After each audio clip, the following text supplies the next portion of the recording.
ये हजरत इमाम राजी हैं जिन्होंने फलसफे को मुसलमान किया है, यूनानी फलसफे का भरपूर जवाब दिया है।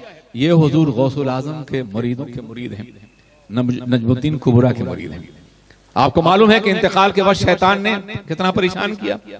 ये 100 दलीलों से खुदा का वजूद साबित करते थे, मगर इंतकाल के वक्त शैतान आया और सारी दलीलें तोड़ दी, पसीना आ गया मौत का।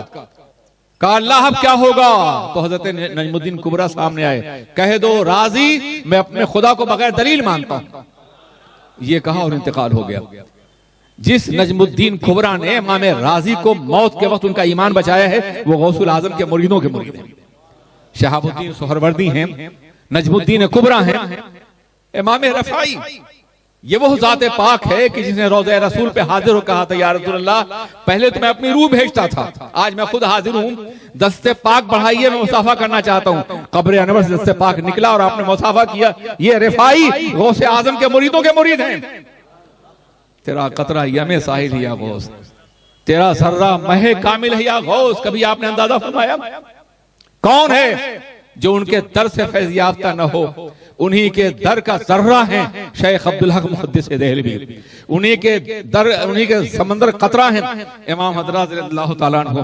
कौन है जो उससे फैज़याब न हुआ? अगर हम शख्सियात को शुमार कराएं तो एक दो नहीं, पूरे बर्रे आज़म अफ्रीका में जो सिलसिला फैला हुआ है वो तिजानी सिलसिला है, ये गौसे पाक का सिलसिला है। पूरे बर्रे आज़म अफ्रीका में सिलसिला फैला हुआ है वो बदावी सिलसिला है, ये गौसे पाक के मुरीदों का सिलसिला है। आज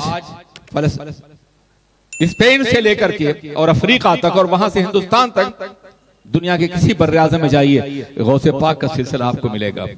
इतनी बड़ी शख्सियत आपको कहीं और नजर नहीं आएगी। ये है गौसुल आज़म। इतनी अजमतों के बाद भी तालीम के लिए भेजा जा रहा है उन्हें।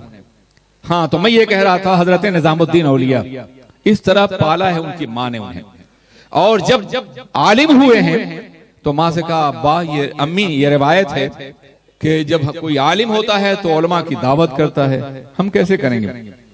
माँ ने कहा बेटा अपने उस्ताद से 6 महीने का मौका तलाश कर दो।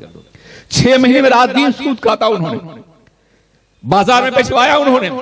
6 महीने के बाद कहा बेटा हमारे पास इतना है कि उलमा की आधी जमात की हम दावत कर सकते हैं। वो अपने उस्ताद के पास गए और कहा आधे उलमा, कहा आधा मेरी तरफ से, और फिर उनकी दस्तारबंदी हुई। लेकिन जानते हो इसके बाद क्या हुआ?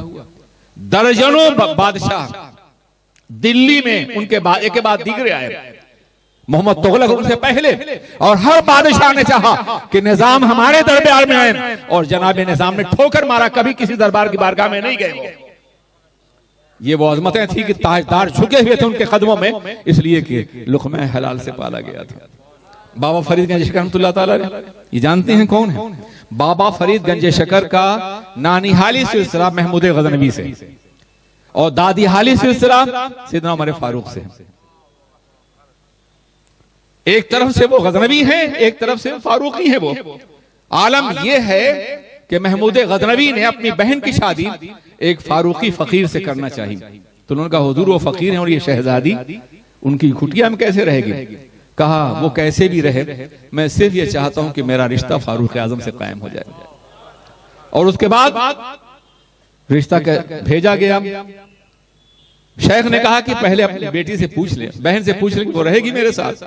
बहन भी तरबियत याफ्ता थी, कहा कि नहीं मैं रहूंगी, और शादी हो गई। उनसे जो नस्ल आगे चली है उसी नस्ल से हजरत बाबा फरीद गंज शकर रहमतुल्लाह ताला अलैह, ख्वाजा कुतुबुद्दीन बख्तियारी के इंतहाई सबसे अजीम और सबसे बुजुर्ग खलीफा, जिनके बाद 22 औलिया किराम वहां और पूरे मुल्क में, खा वो बंदा नवाज गेसू दराज हो या अलाउल हक पंडवी हो या हजरत मखदूम अशरफ जहां की सिमरानी हो, सब उन्हीं से फैज़ याफ्ता है। ख्वाजा कुतुबुद्दीन बख्तियारी का की निजाम भी और कुतुब भी।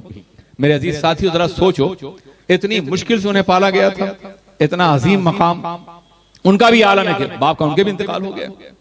मां इंतहाई इबादत गुजार हैं, और गजनवी खानदान के सरमायादारों ने बारहा कहा कि उनकी खिदमत करने उन्होंने इनकार कर दिया, नहीं मैं अपने बच्चे को अपनी मेहनत के हलाल लुक़मे से पालना चाहूंगी। जानते हो उसकी वजह क्या है? मेरे आका ने फरमाया कि जो एक लुक़मे हराम खा लेगा 40 रोज तक उसकी दुआएं कबूल नहीं होंगी। जानते हो क्यों फरमाया?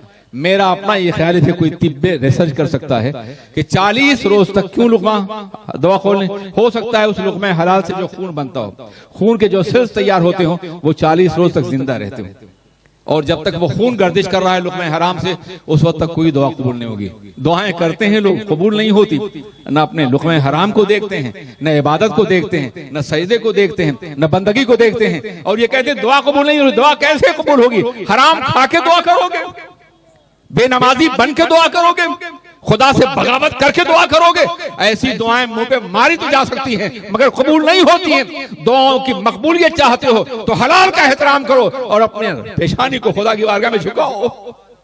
मेरे अजीज साथियों, उन्होंने इनकार कर दिया और फिर बड़ी मेहनत से पाला, दिन को काम और रात को इबादत। एक डाकू घुसा और उस अंदर गया तो अंधा हो गया। कहा खातून बूढ़ी रहती हैं, आसान है डाका डालना। अब वो तलाश कर रहा है, रास्ता नहीं पा रहा, दरवाजा नहीं मिल रहा है, समझ गया कि क्या हुआ है। कहा माँ मैं अंधा हो गया हूं, मैं गलत नियत से आया था, दुआ कीजिए बच जाऊं। तो उसी मुसल्ले पे दुआ किया था बाबा फरीद की मुकद्दस माँ ने कि अल्लाह इसने तौबा कर लिया है, इसकी आंखें वापस कर दें। और फिर दूसरे रोज अपने पूरे खानदान को ला करके मुसलमान हो गया। ये थी बाबा फरीद की अजीम वालदा। बहुत वक्त नहीं है कि मैं बहुत तफसील से बताऊं। इस तरह पालो उन्होंने बाबा फरीद को, गंजे शक्कर रहमतुल्लाह तआला अलैह को, अजीजान मिल्लत इस्लामिया। फिर गौसुल आजम भी उसी सिलसिले के अजीम तरीन फर्द हैं, बहुत पहले के, जिन्हें हलाल लुक़मे से पाला गया था, जिन्हें इंतहाई अहम मकाम पर इजाजत दी गई थी तालीम हासिल करने की। और फिर आप तालीम हासिल करने के लिए बगदाद मुक़द्दस तशरीफ ले गए। रास्ते में डाकुओं ने हमला किया, आपने बारहा सुना होगा, और पूछा कि तुम्हारे पास भी कुछ है? सबको लूट चुके थे। कहा हाँ 70 या 50 दिनार है। कहा तलाश किया, नहीं मिला। कहा हमसे मजाक करते हो, हम कातिल हैं, देख नहीं रहे हम क्या कर रहे हैं, मजाक कर रहे हो हमसे, कहाँ है तुम्हारे पास?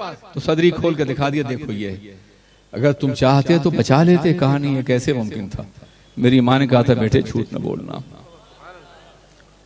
उस डाकू ने सोचा कि ये अपनी माँ का एहतराम करता है और हम अपने अल्लाह की नाराजगी कर रहे हैं, कानून से बगावत कर रहे हैं।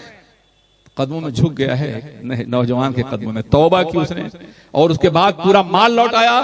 फिर उसके बाद तरबियत हासिल की और औलिया किराम में उसको शामिल कर लिया गया। ये वो जात है जो चोरों को, डाकुओं को वलायत का मर्तबा अता फरमाती है। बगदाद मुक़द्दस में दाखिल हुए और उसके बाद 40 दिनार तो बांट दिया आपने। फिर फाके पे फाका है, कभी दरियाए दजला की घास खा के जिंदगी गुजारते हैं, कभी कई रोज का फाका हो जाता है। ये आलम है। खुद फरमाते हैं कि एक रोज मस्जिद में एक साहब आए और उन्होंने दस्तरखान खोला और कबाब खा रहे थे। मुझसे कहा आ जाओ, मैंने इनकार कर दिया। दोबारा कहा, मैंने इनकार कर दिया, मगर भूख की शिद्दत थी। तीसरी बार कहा तो कहा भी इनकार खिलाफे सुन्नत होगा। मैं बैठ गया।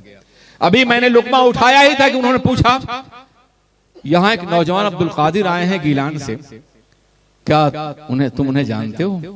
कहा वो मैं ही तो हूँ। कहा फिर ऐसा है कि मैं तुम मेरे दस्तरखान में नहीं, मैं तुम्हारे दस्तरखान पर हूँ। मैं 1 हफ्ते से ताक़ कर रहा हूँ, तुम्हारी माँ ने 40 दिनार दिए, 50 दिनार दिए थे और आप नहीं मिले। मेरा अपना सरमाया खत्म हो गया तो मैंने आपके 1 दिनार से ये कबाब और रोटी खरीदी है। अब आप मुझे इजाजत दीजिए कि मैं आपके दस्तरखान पे खा सकूं। पता ये चला कि गैरत का वो लुक़मा जो हलाल की बुनियाद पर है, उसके लिए गैब से खुद इंतजाम किया जाता है।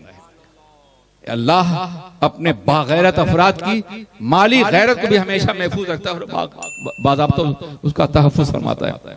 और फिर एक वक्त ऐसा भी आया कि बगदाद फितनों का मरकज था, बुराइयों का मरकज था, गुनाहों का मरकज था।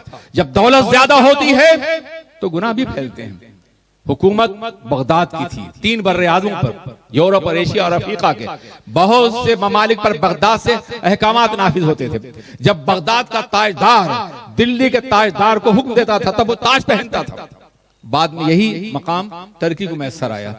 बगदाद पूरी दुनिया पे हुक्मरान था। ऐसे लोग दौलतमंद थे, दौलत की नहरें जारी थी, बुराइयां भी ज्यादा थी, हरम पालने का मिजाज था, लौंडियां और कनेजें थी उनके दरबार में, अय्याशियां फैली हुई हैं। उस दौर के जितने औलियाए कराम हैं उनकी तालीमात का जायजा लें तो सब गुर्बत और तवक्कुल अल्लाह पे तालीम देते हुए नजर आते हैं। सब सरमाए की मुखालफत करते हैं। जैसे कि सरमाया आम था, दौलत आम थी और ये बुराइयों की जड़ थी। और जब दौलत होती है तो एक दौलतमंद हक आसानी से कबूल नहीं करता। एक दौलतमंद दौलत के नशे में उलमा की बात ठुकराता है, सूफिया की बात ठुकराता है, औलिया की बात ठुकराता है, कुरान ठुकराता है और दीन को ठुकरा देता है। दौलत के नशे में वो कभी हक कबूल करने के लिए तैयार नहीं। और बगदाद दौलतमंदों का मरकज था। यही वजह है कि दुनिया के जितने फितने थे सब बगदाद में थे। 70 बातिल फिरके वहां मौजूद थे। मुर्जिया थे, जबरिया थे, कदरिया थे, मोतज़िला थे, खवारिज थे, नवाफिज थे, रवाफिज थे, ये सब बगदाद में थे। अजीज़ान मिल्लत, आप गुनियतुत तालिबीन का मुताला करें, खुद गौसे आज़म ने 72 फिरकों को शुमार कराया।